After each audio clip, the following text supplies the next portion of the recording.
Hello again, welcome to another edition of the I'm Always Right Sports Podcast. I am your host, as always, the Mouth of Michigan, Rob Mendyka. With me, as always, my co-host, the Merc Stone, Mike Merkel. I made it. He's and here. Didn't die this time. You didn't die. You're tan. You're a bronze god. Look at you. You're gorgeous. It's beautiful time. The Whaleman, Kyle Budznowski, will be joining us in the second part of the show, which only can mean one thing, that the first half of the show is going to be all pro wrestling based. We're just going to go straight into it. We promised last week, Mike, we were kind of going to do a tail of the tape sort of thing between Keith Lee and Adam Cole. However, we got a lot of breaking news when it comes to that match in particular, so we're going to probably change that up just a little bit. We're also going to talk Fyter Fest, the comparisons. We're also going to be talking WWE Buys Evolve. So for you Evolve fans, as you know, it went out of business a few weeks ago, and now WWE just owns its video library. So we're going to talk the impact of that. In part 2 of the show, Kyle's going to be joining us, and we are going to be talking Cam Newton. He signs with the New England Patriots. We're going to be talking the impact of that and on its division. We're also going to be talking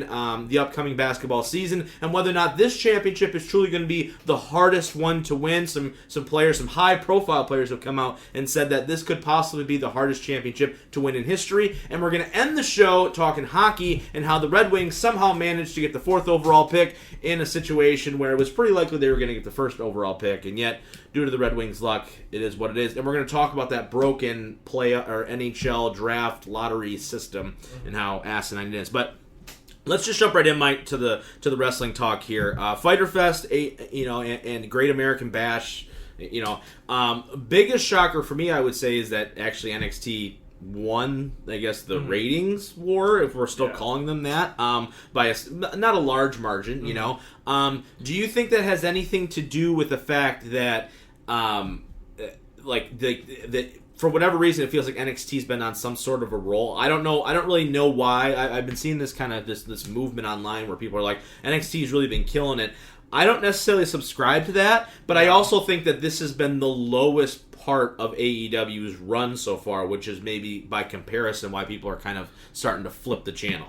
Yeah, maybe. I actually just look at the important demo, the 18 to 49 demo, right. And AEW kills that demo by a lot. Jericho's been touting that hard on Twitter. Well, because I think the hard part is when you think, okay, Wednesday night, 8 o'clock, who's probably watching it? It's probably a lot of older people. Yeah. And WWE kills the 50-plus demo because it's a WWE product. Yeah. So I think that's where the numbers get really close. Mm-hmm. But I don't look at ratings, and I don't look at ratings. I'm just like, they won. Right. I actually think Fyter Fest was better than the NXT show. Oh, it was there. absolutely. So I'm like, at that point, I'm just objectively going, that show was better. So for sure, absolutely. You can have more people watch NXT. I don't really care. Yeah. I'm just gonna watch whoever show was better. Right. And Fyter Fest was definitely better. Fyter Fest was better. Let's just jump right into that too while we're on it. I'm a little disappointed though. I thought the quality of the show was fine, right, as far as in-ring action, all that good stuff. I was kind of disappointed, though, about the stakes that were put into this show. And what I mean by that is that when you looked at this card, right, okay, the women's match, I thought over-delivered. You know you were going to be a title change, though. Penelope Ford had a great showing. The TNT match, it was fine. I wouldn't say it was great. It was good, The finish was at least somewhat creative to kind of keep Hager somewhat strong, although he's had 2 meaningful matches in AEW and he's lost them both, so put that together.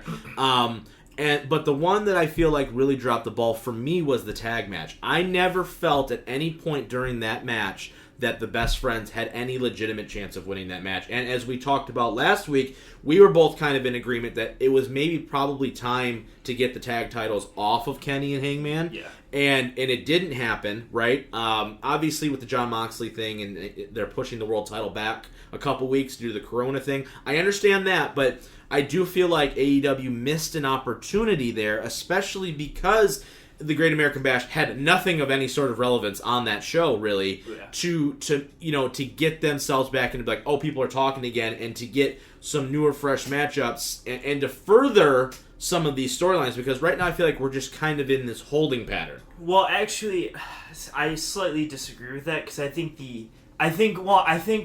the plans changed very quickly, kind of around the day of. Yeah. Because I think when you realized that Moxley wasn't going to be able to be on the next week, yeah. I do think the Best Friends were going to win this match. Yeah. But then knowing that, okay, the world title match gets moved next week, so you need that match the second night of Fyter Fest. Yeah. So I'm okay, because I think at the very end of the show, they kind of did a thing where they had they like teased the it, Bucks right. and Kenny and FTR were all like in the ring together, and Hangman was kind of out of the picture. Yeah. I think they just put a little more fuel to the fire to that. Yeah. So for next week, I think now Private Party will win the tag titles. You think Private Party's going to get it? I do think so, because I think it was going to be the best friends. With Matt Hardy as kind of like the liaison. He's like, hey, this is how you do it, because I've done it before. Right. So I think it really benefits Private Party. And I get the ranking system, but I think this is a weird situation, because I think think they're scrambling. I definitely thought they scrambled a little bit because of the fact that they're like, someone has COVID and now we can't have a title match. So now we got to make stuff up. The only problem I have with Private Party being the team to get it, and you could be absolutely right? Like that could be the full on prediction. Obviously with them being Santana Ortiz, that gets them that credible win. I understand that. I almost wish though it was Santana and Ortiz in this position. Maybe just from the booking perspective of, okay, well, you still have the Inner Circle versus the Elite, right? Yeah. Private Party is kind of in association now because Matt Hardy is kind of helping them out. I almost wish that those roles were kind of flipped almost. That's fair.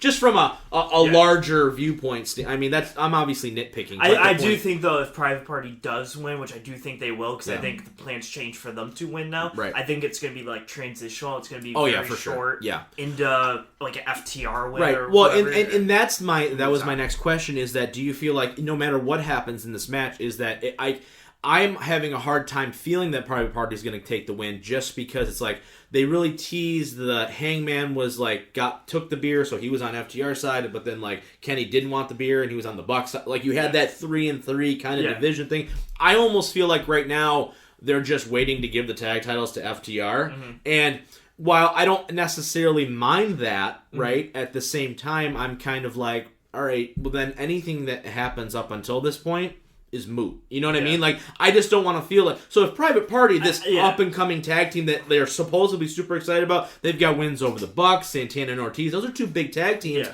And they win the titles from two bona fide, like, legit singles guys, like an all-star quote-unquote tag team. And if that title win doesn't feel big, then I feel like you've wasted an opportunity rather than giving it to a team like the Best Friends, who people I think are somewhat invested in now a little bit, where they could have had a 3, 4, 5 week run with it and then lost to FTR and would have been like, all right, you know what I mean? And give them some credibility. But with Private Party getting their first major championship accolade in a major promotion and then it's gone just like that, I don't know. I feel like you kind of like take their knees out from under them almost a little bit. Well, maybe. I also look at it, though, as the young team, giving them the title. Now they're in that position where it's like, now they're believable champions. Yeah. So now you have another bona fide tag team to go fight against. Like, if they lose it to FTR, it makes FTR look that much better, and now Private Party can realistically go, okay, but we want a rematch. And then you can have Best Friends, who are a bona fide tag team that everyone's invested in, now be like, okay, now we want to fight FTR for the titles. So now you have multiple matchups where if Best Friends had the titles and FTR beat Best Friends for the titles, Private Party it can't go up and go, I want those titles, because why do you get the chance when Best Friends could? You know what's funny about this whole thing is that we're talking about the tag team division, because there's definitely a log jam right now in the tag division for sure. The problem with this is, and I think it speaks to our point last week, where we can talk about the tag division for days because there's so many tag teams out there. You know what we can't talk about is any of the world title picture right now, because there is nobody right now to challenge. 4 people. Yeah, right, and that's not good. You know what I mean? Like, that is really not what we're not what we were expecting. You know, you felt like when you looked at this roster when it was first kind of formed, you're like, wow, they're really top heavy. You know what I mean? At both the tag and the top singles. But now you're looking at it and you go, you took two of your biggest and you put him over here. Jericho's not really in the title picture right now. He's now shifting to the role of elevating some of these mid-card guys like in Orange Cassidy. And you're like, okay, you know what I mean? Like, you don't have a lot of guys, ready to go for Moxley or even a heel champion, quite frankly, to really set them up. Yeah, I would say, Jeff, I think you're really missing the Pox, who were stuck overseas. Yes. And you were missing Pentagon, but he just came back. Yes. But you're missing they're a tag team right now, too. Those are two guys as well, Pentagon and Phoenix, who are both legitimate singles heavyweight champions. Yeah, I think Kenny and Heyman were put at the perfect time, because due to COVID, they could have a lot of great matches through the COVID span. No problem. But I think now you need to get the title off them, which by Private Party winning, that you could separate them because now you can see Kenny's with the one side. Yes. Yes, exactly. Hangman's with the other side now. Yep. And it's like, okay, now they're going to split, do their own thing. Do you think they split? I think there's a high possibility because of the way they did it where they have that match with FTR, Kenny and Hangman do, and that's where Hangman or Kenny makes the turn and lets the titles go to FTR because of that could happen like too. That philosophy. Yeah. You know what I mean? Where you didn't have to. You could have just said no. You know what I mean? I'm interested because I don't know if you can hold if Kenny and Hangman can hold the titles till All Out. Yeah, I know. Because that's a really long title reign for a tag champ, and two, I just think you need something else. Unless you're confident MJF and Moxley to do something, because then you don't need anyone else in that world title picture. And everyone else can be for the TNT title, and you just have them two there. You have Kenny and Hangman right now in the tags. I guess it could work, but it just you're really limiting your options. But you're limiting your world title options without them. So absolutely, for sure. All right, let's shift focus here to the Great American Bash. I'm not going to get too heavy into the actual show. If you want to watch it, not a lot happened. Let's be real about it. Strap match, whatever. Strap match was good. Yeah, the Fatal 4-Way's fine. Not anything really sticks out to me and goes, wow, that was phenomenal, right? No. And quite frankly, even this upcoming show. But what I do want to talk about is this title versus title match. Keith Lee versus Adam Cole. I'm not going to say. I guess I'll say spoiler alert, but it's been circulating online forever. So if you're paying attention at all, you've already seen this. But it appears Keith Lee is winning this match for the double title. Now, I have a lot of problems with this, as we've already gone through this now several times. But I like I said, nothing against his in-ring work. I think it's fine. But I think he's boring, quite frankly. There's no personality there whatsoever. But that's beside the point.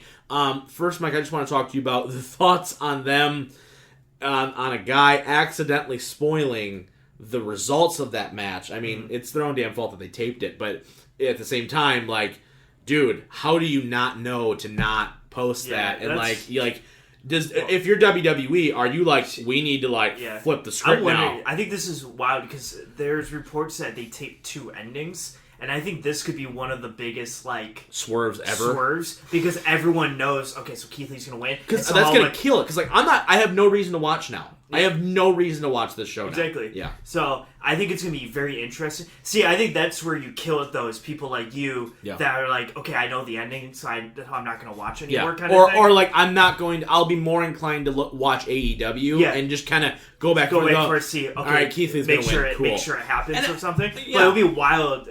And then if they do the Mankind when he somehow just randomly wins this out. If everyone knows, okay, Keith Lee's gonna win this, and somehow Cole just pins him real quick, and everyone just goes, wait, oh crap! Wait, right? Or Cross somehow walks out the title that night or whatever. Yeah. I think you could have a nice little swerve there, but the likelihood of that happening is quite low, I think. I think it is probably Keith Lee that is winning this match. Yeah. And I thought it was whoever the North American champ was out of that triple threat was going to win this match. That's why, that's why I was so hard in favor of a North American title change, is because then you have 2 title changes that we haven't had title changes in months, right? So it's outside of the tag, but the tag division right now is so beat up in NXT, where I'm this is a perfect time to have I get what they're doing. They're pushing Keith Lee to the moon. I understand that. Mm-hmm. But as we've talked about and what they've already teased, whoever the champion is just going to get fed to Cross. Mm-hmm. So I don't necessarily think that maybe just because Keith Lee's bigger that there's that video is. I'm very interested to see how the match goes, because I'm wondering if they're just protecting Cole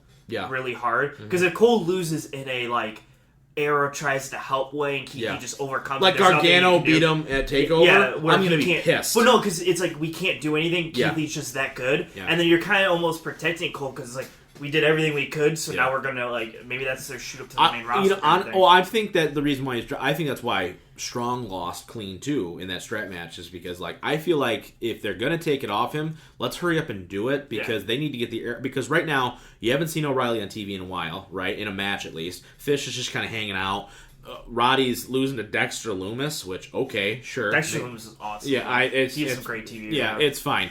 But, when I'm talking, when you look at it though, and I go, okay, you got this, he's the same guy who just beat who was the Intercontinental Champion at the time, Shinsuke and Seth. What was it? Who was the U.S. champ at the time in that triple threat at Survivor Series? He walked out. Yeah, he beat AJ and Shinsuke in a triple threat match as North American champion. Yeah. You know what I mean? So I'm like the era is definitely stalling on NXT. Like they're kind of floating, and I think Cole's just kind of like holding this championship basically right now at this point. And like whatever they're gonna do, it better be big because, like I said, I was always of the thought, regardless of who was NXT champion, like if you had this long ass run, okay, cool, but you had a new North American champion, that's gonna pop a number, and people are gonna go, oh crap, now you've got a brand new fresh matchup, and then you go into a second time. Crap, he just won both titles now. Now this dude is on the biggest roll ever going against this monster of a man, and you're rolling. Or the other way, Cole retains. He's the longest reigning champion. He's held every title in NXT, and now all of a sudden he's got the one thing he has to do to cement himself as the greatest ever in NXT history is go against this killing machine, and where he finally drops it or whatever. Like I just feel like with Keith Lee winning it, it's not so much like it kills it for me, but I just feel like there could have been the match. I feel like could have been bigger with other people in it. It's just my opinion. You know what I mean? And that's all we do on this show. Are you going to be tuning in still to watch that match? Or are you more interested in Fyter Fest? I have a caveat to that. I have 2 TVs. Oh yeah, good so point. I will be watching. If you're like me, I have one just big TV, right? Not 2 big TVs like you. If you had to pick, where I unplug one of your TVs, which one are you? I mean, you can flip. You're gonna flip back and forth, obviously. But if you could what are you more inclined to watch? Are you more interested to see what they do on night 2 of Fyter Fest, knowing you're not getting a world title match, or are you still going to watch title versus title because it's title versus title, and with the slight possibility of there being a swerve in the making? I would probably still watch AEW. Yeah. Because I'm more invested. There's nothing. The problem is that without the double title match, there is nothing on. That's what I mean. Like, especially like if you're going, you have to watch the full show and then the next show. I'm definitely watching AEW's full show. But I'm more interested to see if they do anything with the tag titles and like do a switch between Kenny and Adam than I am putting 2 titles together, because for one, I don't like when they mix titles together. I don't either. So I not 2 singles titles like that at least. Yeah, exactly. Like I don't want one guy holding 2 titles. I hate when New Japan did it with the IC and World, and I hate that they're going to do it with their 2 titles. Because especially because they don't have a guy who's like, I just want the world title. Yeah. Because no one ever. I was thinking about this earlier. I was like, who would ever? Yeah. Like, I'm just going to go for the mid card one. Yeah. Like okay, I'm going to fight you, Cross. Or Keith Lee or whoever, but it's like, I'm going to challenge you for the North American, though, because I'm not going to challenge you for the world title. Yeah, and if I beat you, then I look like an idiot. Yeah, because I'm like, you just beat the world champ, but won the secondary championship. Right. So then I'm just like, so how are you ever going to get both? The only time I like it is when they vacate it immediately, right? Like, that's fine. Like if there's like a governing by, like, you can't defend both, and then, like, now we have a tournament, because then you get fresh matchups, and you're like, okay, now I'm invested because I want to see the But then they're gonna carry both of them, and I'm like, I hate when they carry both of them. Yeah, Naito right now is really holding both, because, when, whether it's Okada or Evil, whoever gets it, and we'll talk about that after that happens, obviously. But like you're like, okay, you're gonna challenge for both. Yeah. Like that's a big honor. See, what I'm really hoping, as a very quick side note, is that Okada beats Evil, and Okada, since he doesn't care about the IC, he only wants the world challenges just for the world, and then beats him so they can separate them. Because that makes sense, because Okada's like super good. And I was really hoping, just as another side note, I was really hoping Sonata was gonna come out of this. When I saw the Final Four, I was like, this is gonna be a perfect time to put somebody up there and be like, here we go. You know what I mean? And then they were like, oh. Honestly, I would have even taken Evil versus Sonata in the main event, because then he would have been like, oh crap, like it doesn't even matter. You know what I mean? Like if Okada wins it, I'm like, all right, he's champion again. I feel like he's getting the Tanahashi treatment, where it's like, okay, Tanahashi's champion again. I agree. Sorry, we get off on tangents here for sure. All right, real quick here too. Let's talk WWE and Evolve. Evolve going out of business. Obviously, this COVID thing really killed them. Obviously, they can't run live shows. We went to an Evolve show not that long ago, actually. It was fine. There were some highlights in that. Got to see Walter and Tim Thatcher go at it, right, which was cool. Maybe a lot of you guys don't know, but there's a lot of talent that's actually gone to Evolve, either under contract with WWE or right before they went there. Matt Riddle, Tim Thatcher, Walter was there for a hot minute. Roderick Strong, Chris Hero. There's been a lot of guys that have wrestled for Evolve that have also either gone on to sign with WWE or vice versa, where they were already with WWE and were lent to Evolve, whether it's the Street Profits, their former Evolve Tag Champs. You've got Timothy Thatcher. You've got Fabian Eichner from Imperium. He was their world champion at one point. You've had people, Austin Theory, another guy. That all these guys have, were signed and they were just like, no, we're just gonna, we're gonna use them kind of thing. Does taking Evolve out of it, does it really even move the needle for you? They were kind of like the developmental within a developmental system almost when you think about it, right? You've got, NXT, but then you've also got Evolve underneath it, who obviously Gabe Sapolsky working for both, owning Evolve. Does this do anything for you at all as far as as far as talent development goes? I mean, because I would say they put on good, I wouldn't say great shows on average, but some of their stuff was pretty good, I would say.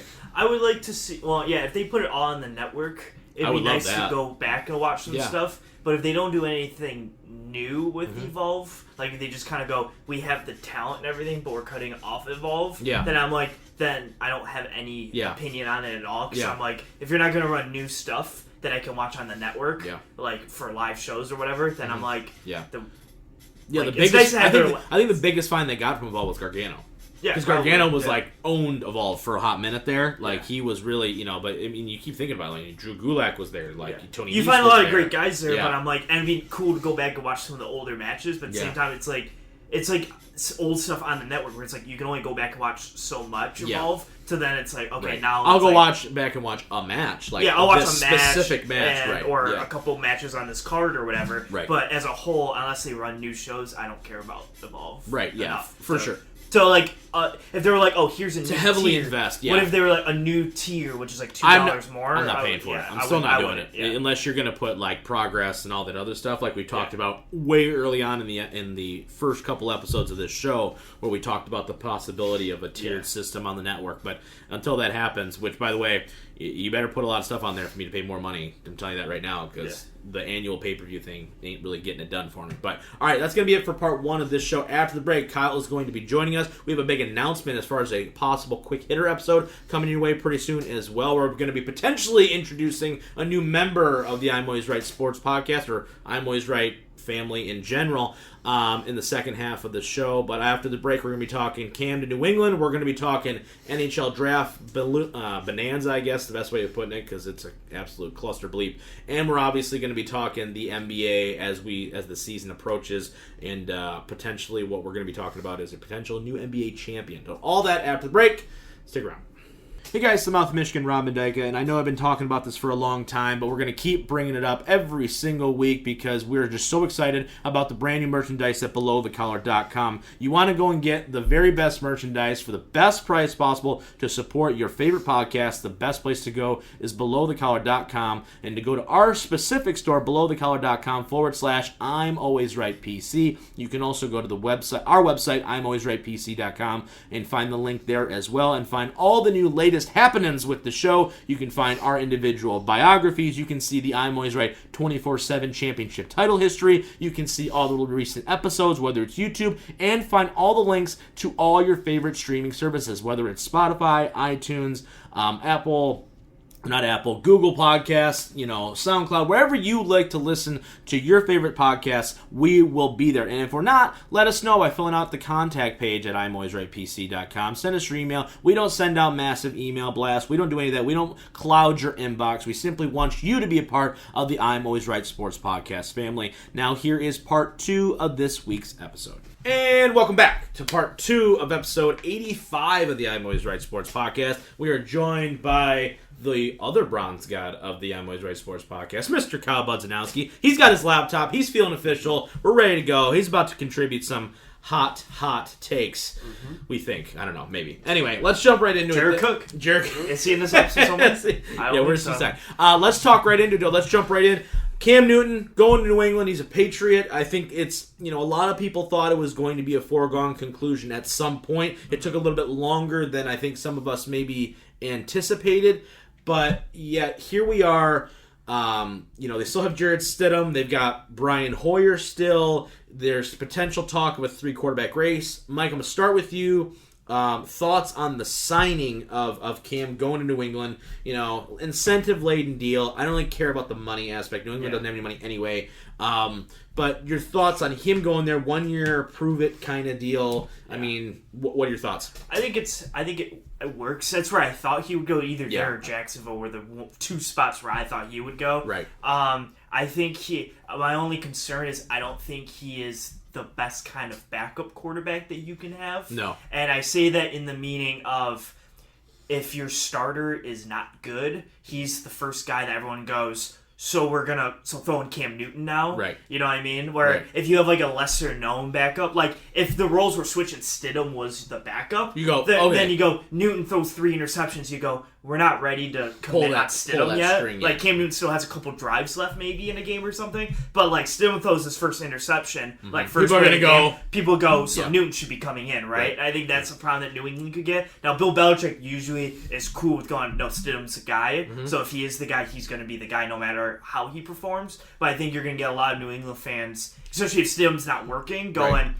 Yeah, why is sure about that? Now, Kyle, I'm going to ask you. I mean, if you were a New England diehard, right? Say the same position was here for the Lions, right? We had Jared Stidham and Cam Newton, and there's talk that Stidham is still maybe going to start. As a New England fan, are you like, no, I want Cam to start? Like, Cam gives us the best opportunity to win to where we can somehow still make this train keep a rolling without Tom Brady? Or are you in the camp of maybe give Stidham a chance because maybe he is the next franchise type of player that we're looking for, where Cam's not old by any means, but he's not 24 either. Yeah, I think Cam Newton's very underrated. Honestly, I think that he's motivated, and I think that the Patriots knew what they were doing when they signed him. I know it wasn't. It's a very Patriot signing in every sense of the word, right? And nobody else wants him.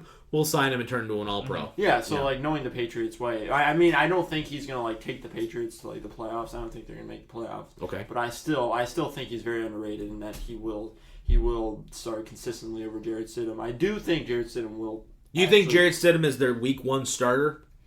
No, I think no. You think Cam winds up? You think Cam with the shortened preseason and everything? You think that he still gets the nod over that? Yeah, I just don't see how he's gonna be able to outperform Cam Newton. I know that. I mean, Cam Newton's probably at his plateau and decline. Jared Stidham can only really go up. But I think for right now, especially with like the contract and the money, that they're gonna try to get the most out of Cam Newton now while they can. But if it doesn't work, then right. And obviously this is so low risk for New England, right? It's such a New England move in every sense of the word, right?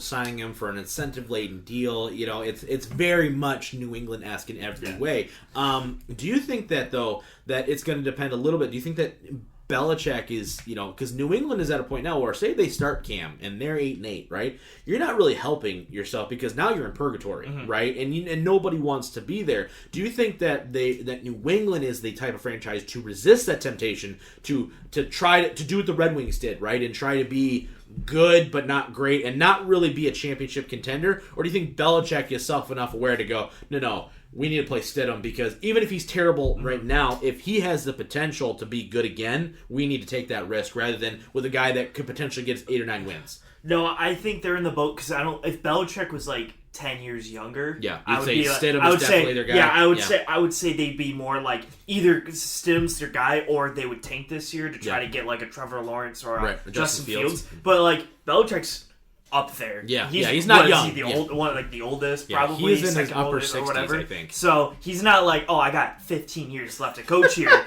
So I don't think there's much of a like. I have a couple years to like be bad till we be good again. Like I'm like, you gotta be as good for as long as possible. Right. So I think it's gonna put the Patriots in a Red Wing situation where I think he will try to be 9-7 because the division's still pretty weak outside of Buffalo. Yeah. So I think you can still go 4-2, 5-1 in the division every year anyway. Even how it is set right now. For sure. So I think that they're gonna try to be good, but the problem is you're not gonna beat out Lamar and the Baltimore Ravens, and you're not gonna beat out the Chiefs. So I don't think you're gonna see another Super Bowl in the next 10 years. No, probably if everything kind of stays where it is. For sure. And plus, you look at they have not done a great job of drafting over the past few years. That was a big complaint that Tom had, And two, you look at their weapons right now. Okay, they got Sanu, cool. Edelman's in his mid-30s, right? There's only a decline going there. I'm sorry, it's just what it is. They don't have a tight end like they had in Gronk anymore. Yeah. Sonny Michel's a great running back, fine,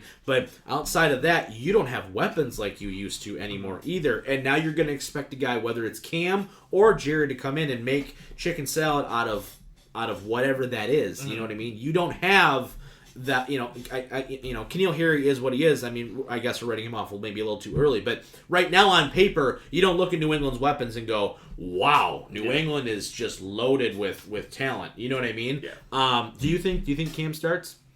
No, you don't. You definitely I think because of the shortened off season. Yeah, that does not help at all. It doesn't help because I think Stidham was here for a year, so I think you go, okay, Stidham at least knows the system to where Cam's coming in with maybe no preseason games, if anything, maybe one or two, and you're gonna have him jump right in week 1, and week 2 they play Seattle on Sunday night, so you're gonna have. I think they play week 1 against Miami and week 2 against Seattle. That's not a good 1-2 matchup. No, not at all. To start with. No. I think Stidham can play the first 2 or 3 games, and if that doesn't work, you can throw Cam in for the last 13 games, but I don't think it's good to start right away. Right, and two, when you look at it, McDaniel's offense, we've been told before, it's complex, right? And because he was working with Brady for so long, you were able to add nuance after nuance after nuance. So now New England's having to go back and try to figure out, what we can do now with this new guy under center. What is your ceiling with Cam starting, okay? Yeah. And what is your ceiling for them with Stidham starting? For New England as a whole, as the franchise. Yeah, it's hard because Stidham. We don't have no idea what Stidham is. Yeah, we don't know what Stidham 0%. Like Stidham could be like the next. He could be like Sam Darnold good. If or he's an OG and you go New England strikes again. Yeah, like they could be 11-5. Like Stidham's hard because they could be 12-4 because Stidham could be great. Right. Or they could be 4-12 because he plays all year but he's not very good. Like Stidham for me is the largest question mark ceiling floor that you can have. Yeah. I think Cam probably gets you to about 8 or 9 wins. Yeah, and I don't think you're getting much more. Yeah. But I don't think you're getting much. I don't think you're going to see 4 wins out of Cam either. No, I think Cam enough to give you to 7 to 9 wins. As much crap as I've given Cam before, you know what I mean? Like we've seen the best of Cam Newton already. I don't think you're going to see a better Cam Newton now in New England. No. I think you'll see a smarter Cam Newton potentially, right? And I think that's the big thing is him being able to understand that, because Cam for the longest time, his deep ball was beautiful. He was able to really throw the ball deep and it would go. As we've seen the last couple of years in Carolina, the deep ball wasn't there anymore. You know what I mean? For whatever reason, injuries and what have you. So with that being said, I think you're right on the money though. It's like, I think they'll be an average team with Cam, right? And, where they're at cap-wise, way this defense is looking, right, you're going to need some, like, they drafted that safety out of, like, Division II school. Yeah, right, and you go, sure, right, and you're assuming that it's going to work, but at the same time, when you look at it historically, New England has not drafted well in the past 5 years. So with that being said, it's actually somewhat of a miracle that they've gotten where they've gotten to, but you lose Van Noy, you lost Harmon, you lost Flowers the year before that, you lost, you're probably going to lose Thuney after this year, their best offensive player, you know what I mean? You don't have Brady, you don't have Gronk, there's just a lot of pieces that New England no longer, there's no Van Noy, like, there's a lot of pieces defensively, Jamie Collins, Danny Shelton, all these guys are gone, and those were all key contributors to those Super Bowl runs, and now they're all gone. You know what I mean? So it's going to be very interesting to say the least. I'm interested for the preseason just to watch, just to see the kind of the snap count, just to see where they're at as far as because they know Hoyer knows the system already, obviously. You know what I mean? But I think those two guys. I wouldn't be shocked to see Hoyer maybe start week 1 just because. No, I think Stidham will start week 1. You think? You think so? Yeah. Yeah. I mean, we already know what Brian Hoyer is, so I mean. But, that's what I mean. Like you're not.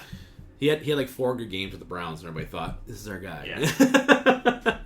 But all right, let's shift now. Let's shift focus here. Let's talk basketball here for a second. We're talking.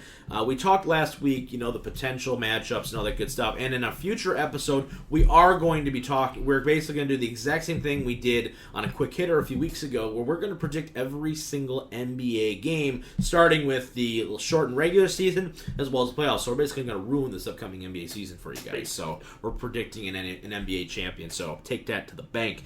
But what I want to talk about today, guys, is the comments made by several high-profile players. So it's Anthony Davis, I think so. Who else? I think Giannis came out and said something about it as well, where they said that this has the potential, or this could be the hardest NBA championship to win this year due to the circumstances with coronavirus and the layoff and coming back and blah, blah, blah, blah, blah, yada, yada, yada. Kyle, I'm going to start with you. Thoughts on those comments? Are you subscribing to that, or are you like, no? I mean, like it's the same. There's going to be an asterisk either way, right? One way or the other. But for you, if you're a player, you're like, wow, this is going to be a lot harder to do, or you go, this is business as usual. Well, I mean, like, when you're in a situation where you have like such a shortened season and playoffs, and there's so much like uncertainty, and you're all coming in at once, you have like a month to get ready, a little under a month to get ready, and then you start the season. And I think that gap between like a barely in the playoff team and like a super team is like shortened by so much that there's so much uncertainty. You're almost like in a college, like anyone could be knocked out like that. I mean, I get it, it's not like a 1-game series. You still got to play 7 games in a series, but now I think like the gaps between these teams are going to become so. You think the gap is somewhat closing, yeah, because there's a health aspect to this as well, right? Do you think that, with that being said, do you think like a team like New Orleans or some of these lower teams, Dallas, Houston, these kind of teams, where like you could potentially, they just get hot for a short amount of time and take out a team like the Clippers, like the Bucks, this kind of teams that have been riding high all season? Do you think that that's a bigger possibility now as compared to if we just had a regular NBA season? I think the teams that are especially younger are going to benefit a lot more than an older team. I know they got the same amount of rest, but a younger team is going to have so much more energy, so much more. The turnaround time will definitely be faster. Yeah, for sure. So I feel like team like New Orleans, they have a lot of young pieces, a lot of good pieces that you got. I mean, the Mavericks kind of, and just like teams like that where they're like they're barely made the playoffs, but now you have like these young pieces. There's a lot more uncertainty. I think. For sure, absolutely. Mike, you're sitting there, you're struggling. I'm like half and half. Yeah, because I think there's both sides to this coin. Yeah, because I think on one side, I think you could argue it's harder. Playing the season like a normal season, right? Because you're so tired going into it. Oh yeah, everyone's in the same. Yeah, for sure. And like if you're looking, say like LeBron, his first year back in Cleveland, like he loses Kyrie and Kevin Love. I would say arguably that was probably one of his toughest road to the ends because you have nobody. And then on the flip side of the coin, now you have your team, but now everyone has their team. Everybody, now everyone's you're like, now I got to play everybody. Yeah, so now everyone's 100%. Yeah. So I think it kind of depends on if you look at it as every team is equal in the sense that everyone's healthy, or do you look at it as maybe I have some injuries on my team, right, and that team doesn't, so now this makes it harder for me to fight this fully healthy Warriors team when I'm by myself with Matthew Dellavedova over here, because Kyrie and Kevin Love both got hurt. So I think it's a dual-sided coin. I'm going to put my money more on the first one. It's probably harder on a normal scale. Yeah. Than it would be this year, because I think this year you have your whole team. Like LeBron isn't worried about Anthony Davis might be sore or hurt because he had 4 months off. Right. So he's got his whole team, and if you believe that your team is good enough to win, now your team's healthy, so you should be able to steamroll. Now, with that being said, right, like a team like the Lakers, like the Clippers, there's going to be an asterisk with this, right? I feel like there are a few guys that are, that say this. I do think that there's going to be a microscope on a guy like Giannis. This Clippers team, I think, was expected to win. Like now, like there's no mincing words about it. You know what I mean? You pay the money to get Paul George and Kawhi Leonard, you're expected to win, right? The Lakers, the same. I mean, you have the best player in the world. You're expected to win basketball games and win championships. If one of these teams, I would say the Bucks, Lakers, and Clippers are the only 3 teams that are legitimately expected to probably win this championship. I don't think the Celtics are there yet. I think they need I think the Celtics else. Would be the dark horse. Like if you had 2 East teams, the Celtics are the other team. Right, because I think they're better than Toronto. But for you, is this, if the Lakers don't win it, I mean, are they screwed? Like, is this going to be like, oh, geez, like LeBron is just going to get skewered? And same thing goes for the Clippers and Kawhi and Giannis and the Bucks. I think Giannis is getting a little bit of a pass because he plays in Milwaukee, but I don't think he should be. You're an MVP guy. Here's the only thing I have on that is I think the Lakers and the Clippers get hurt far more the worse. Yeah. I think Giannis gets hurt if he doesn't make the finals. Okay. If he makes the finals, but Then say loses to the Clippers or Lakers, Yeah. I think there's I get it, Yeah. because you're playing LeBron, Anthony Davis, or Kawhi and Paul George, right. and you don't really have that bona fide second piece, Yeah. so you're kind of playing from a little bit. That's the only pass I'll give Giannis. Mm-hmm. If he loses to the Celtics, there's Right. Yeah. we're throwing stuff on him.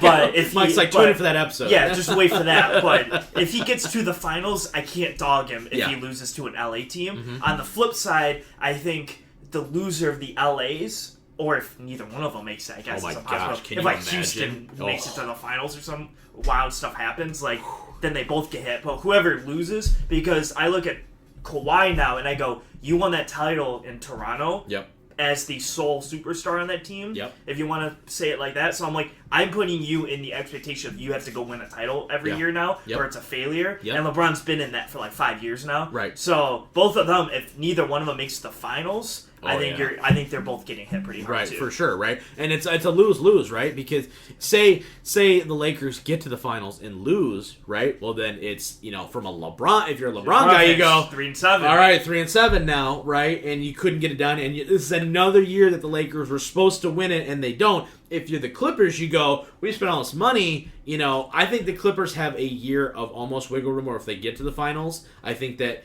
I agree with you on the Kawhi aspect that like they should win, but if they don't, I think they are almost. For whatever reason, I think they get a little bit more of a pass just because they're not the Lakers. I agree, but here's the thing: is Kawhi was able to lock down Giannis I last year. am so agreeing. if he loses to Giannis, I'm hating on that because I go, for sure. You beat him last year and he was the MVP. Yeah, now you can't beat him in the finals. And now you can't beat him in the finals. What's going with on? Paul George. With Paul George as Right. a teammate and really a more deep and better team on the Clippers than the Raptors were last year. Absolutely. If you want to be fair about that too. Yeah. So I'm like, I don't give you a pass if you lose to Giannis because I'm like, Giannis has himself and Chris Middleton. Yeah. And if he just beats you with this great team that you have, I'm like, there's no pass given there for me. Yeah, well, for sure. No, I agree with that. And the Lakers have the same thing. I'm not passing them by because if Giannis beats them because I'm like, Giannis and Chris Middleton, and you have AD on your team. Are you? I'm asking you this now as a LeBron guy. I'm asking you guys both this question, right? Kyle, I guess I'll ask you first. If LeBron, if they make it to the finals, Lakers make it. Say they beat the Clippers in 7 games, great series, blah blah blah, right? They don't win a championship, right? How is it? Is it worse for him? Because I think he's screwed either way if they don't win it. But from a legacy perspective, if they go to the finals and lose, right? How big of a oh crap, we're gonna hear the same narrative again. He's 3-7 now in the finals. How big of a dent does that hit him if they don't win it this year? They lose in the finals, but they don't get the ring. For LeBron, from a LeBron only, Anthony Davis has got plenty of tread left on the tires. He's going to be a superstar for a long time. LeBron's nearing the end. He's in his mid-30s. We don't have that much time left, relatively speaking. For so tell me right now, LeBron makes the finals, they lose. He's 3-7 in the finals. Legacy-wise, how much more does it hurt? Or is at this point he's already 3-6? So unless he goes on a four title win streak here, where he's finally back on the better side of 500, does it even matter? I mean, yeah, because especially in the long run, especially when he retires and stuff that stat, his finals record is the only stat that will ever be used when you're arguing for him versus anyone else. Yeah. Yeah. Oh, he was 3-7. Yada yada yada. So which is a very shallow argument, by the way. So if you're using that argument just as I'm even a Jordan guy, but that's there's so much other things you can say. That's not one of them. So stop saying it. But continue. Sorry. But when you put the stat that is used for sure, it's definitely it's the easiest one to go to is that. Yeah. So when you're just making that worse and making it look bad, then it's gonna obviously look bad and long. I'd rather him lose in the Western Conference Finals than lose in the finals. Okay, so because he didn't make the playoffs the first year in Lakers, but in 10 years no one's going to talk about that. But if he, I disagree with that as well. But continue. But when you're going to argue LeBron and be like, he went 3, and let's say he missed the finals that year. He went to the finals and missed it, and he missed it this year, or lost in the finals. Oh, now he's 3-8. They're not going to be like, oh no, well he didn't make the playoffs at the first year in the Lakers. Like, no, but here's the problem with that though, right? Is that when you do go to finals and you lose, right? Yeah, okay, fine, you go 3-6, 3-7, 3-8, whatever, right? But if you never get back to the finals and you go to a team like the Lakers, and the Lakers have set you up, theoretically set you up, they've given you a bona fide super. Anthony Davis is a superstar. He's not good. He's phenomenal. You know what I mean? He's the best center in the league outside of Giannis. So you have to get back there. You know what I mean? You can't not get back. If he doesn't get back, then the Lakers run was basically a failure, and that's going to be looked on. Yeah, for that would be a career. disaster. Yeah. But now, Mike, same question to you, right? Because you were very much. I disagree with the beginning of your statement. Yeah. Because I think he has to get to the finals to agree with that. I think he has to make it, but I think it's asinine to say making it to the finals and losing is bad for your legacy. Because you make it to the... Like, if you lose to the best team... Yeah. Like, we don't hurt Brady because he loses 3 times. Joe Montana's 4 for 4. Right. And Brady loses 3 times, and... Right. And he fumbles on the fourth drive or on the last drive of the game to lose the team. Like, he could have came back and won the game against the Eagles. Yep. He fumbles. Yep. He could have came back against the Giants. No. He loses those games. Now, I just think it's asinine to go, okay, so he goes to the finals, loses, so we're going to hurt his legacy because of that. He lost to the best team, which would be the Bucks at that point. Here's, I guess, the flip side to that, though, right? I agree he has to get there. If he doesn't get there, then it's way worse. I will agree with that 100%. But if he gets there, right, you are still the best player in the world, right? Yeah, I mean, you can say that, right? We can agree with that, okay?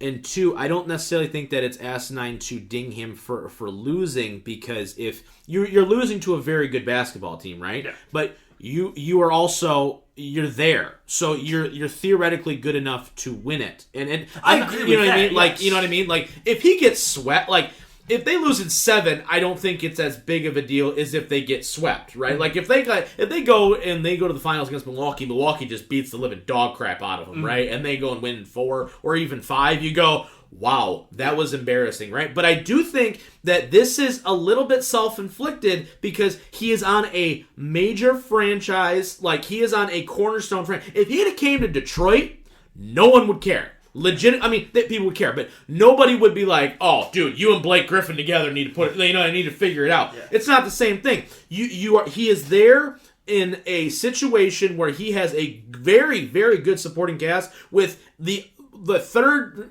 fourth best player in the league with him next to him. You know what I mean? So I think that if he doesn't win another one at some point here, it's extremely tough. And to the Brady thing, I get what you're saying, but Brady is 6-3, not 3-6. And I think that helped. But what I'm saying to you is that I think that helps people where he was 4-5, 4-0, 3-0, 4-0, whatever. And then you know what I mean? LeBron has never been ahead of that 8 ball. Where if LeBron was 4-0 and now he was 4-3, I don't think we'd be having this discussion. But it's because he's 3-6. Well, I think still would. I'm not talking about the greatest ever. I'm just saying in general, like if he already had 4 and he was like, okay, he's 4-4 in the finals, fine.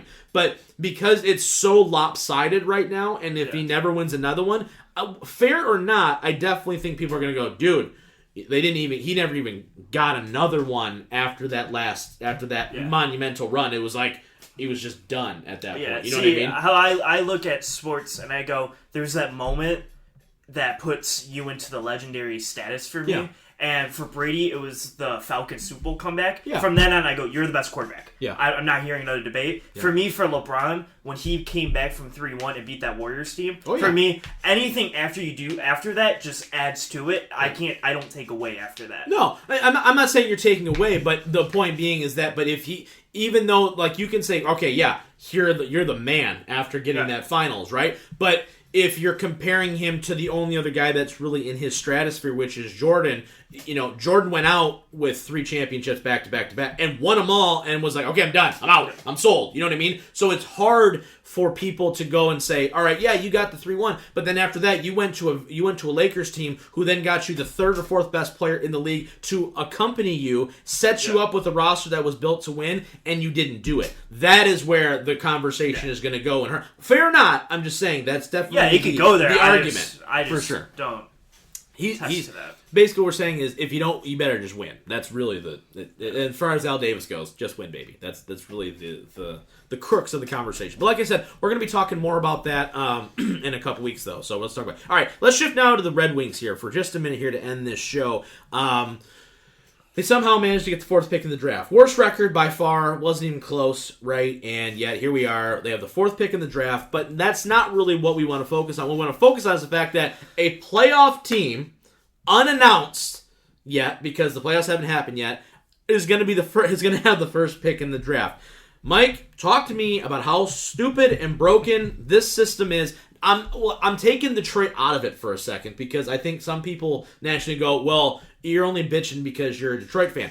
I could give a crap less. The fact that a playoff team is going to have an opportunity to get the best prospect coming out in this draft is asinine in every sense of the word. It makes legitimately 0 sense.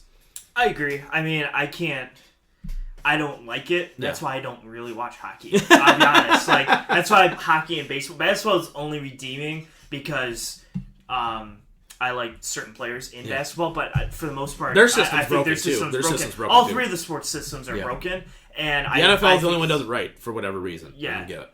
Yeah, it seems about right. Right. But I just think it's absolutely broken, and there's no redeeming quality. No, there's to nothing. The system. There's zero. It's such a black eye right now, right? Like, can you imagine New England losing in the first round of the playoffs? Oh, we actually have the first overall pick. Yeah, exactly. Now, and they can go take Chase Young or whoever. Yeah. Like, it is the dumbest possible setup. It is the worst thing that could have happened to them. I get because the argument against it is you want to stop teams from tanking. Yeah. But there's tanking and then just being bad. Like, I think, you look at, the Cincinnati Bengals in football. They were just bad. Yeah, they're just not good. They were trying to win games and just cannot win games because they do not have the talent. Yeah. That's what the Red Wings are, is they just don't have the talent to beat these teams. And yet they're picking 4th. And they're picking 4th. Yeah, it's absolutely. Kyle, same question to you. What was your reaction when you saw the drafter and you go, oh my gosh, we don't even know who's picking 1st because they haven't been eliminated from the playoffs yet? Yeah, I just laughed. Okay, we talked about it last week where we're like, all right, so you're ready for the Red Wings to pick 3rd again. I was in total, ready to go, all right, we're going to definitely not get the 1st overall pick. A question for you, though. If you're that playoff team, right, I don't know the seeding as of right now, right, but say you're that team where you probably have no real shot of winning, right? Do you lose on purpose to get the 1st overall pick? If you have the worst record, right, you're the worst record out of the playoff teams, so if you lose first, you definitely get the 1st overall pick. Do you just lose? Maybe not intentionally, but intentionally. Do you I don't know about much about okay, but let's put this into basketball. Say if you were the Memphis Grizzlies of basketball, would you purposely, being the worst team, would you lose that game? Because you're not beating the Lakers anyway, so you're just going to go, you know what? We got the 1st overall pick. We're going to be able to go get another star, hopefully. Yeah. If you just take it and go and take would you take the chance, or would you actually compete and try to fight for it? No, if it were me, I definitely would just lose. You would lose. Yeah, I would lose definitely. Yeah, if the Lions are the 7th seed in this playoffs, but then we have a chance to go and get the 1st overall pick. The 1st overall pick. I go, maybe we just wait one more year. Exactly. You're playing the best team possible. You're we're not probably gonna beat them anyway, so might as well lose and get the number 1 overall pick. Yeah, for sure. It's just the whole system's broken. It was a real eye opener, I think, for a lot of fans where they go, oh my gosh, this is actually a possibility. And I think the NHL went, oh, that's not good. Our tape just died. Son of a B. All right, well, this is going to be a logo-filled episode on our YouTube show this week, but that's okay. Well, mistakes happen. But no, it's just a total disaster, right? Yes. You could not have asked. Anything else could have happened. As long as you had a team that was in the playoffs, you could have at least been like, well, that's just how the ping pong balls, kind of fly. But it's like the Celtics. It's not one of those things where, when the Celtics got Jason Tatum because the Nets are stupid and they just traded away all those picks. It's the fact that there was nothing anybody did where it was like, oh, yeah, we're just going to be set up really well. It was just like, oh, we're going to pull an Orlando Magic and have one ping pong ball in there, and it happens to be the one to get Chris Webber. It's just the stupidest possible setup imaginable. I don't understand why any team doesn't just go worst to best, and that's just how the draft is laid out. I don't understand it. It's the dumbest thing. I hate the NBA's thing with it's top 3 protected, and then the next year it's top 5 protected, and the next year it's top 12 protected, and the next year after that you don't get anything. It's so I traded you this guy, but I get no compensation if I just don't get the right pick in 4 years. It's the stupidest thing ever. But I digress. All right, that's going to be it for this week's episode. I do want to give you guys a heads up now. There's going to be a quick hitter coming out probably later this week. By the time you're hearing this, it may already be up. So if it is, be sure to take a look. Make sure you check it out. We're going to be introducing a new member of the I'm Always Right. I'm not going to say sports podcast, but the I'm Always Right family. So we're going to be introducing him on that show. So if you are listening and you care at all, and if you're a movie buff, you're definitely going to want to tune in to that quick hitter episode for sure. But as far as that goes, that's going to be it for this week's episode. For the Whaleman, for the Merc Zone, I'm the Mouth of Michigan, and we will see you guys, as always, next time.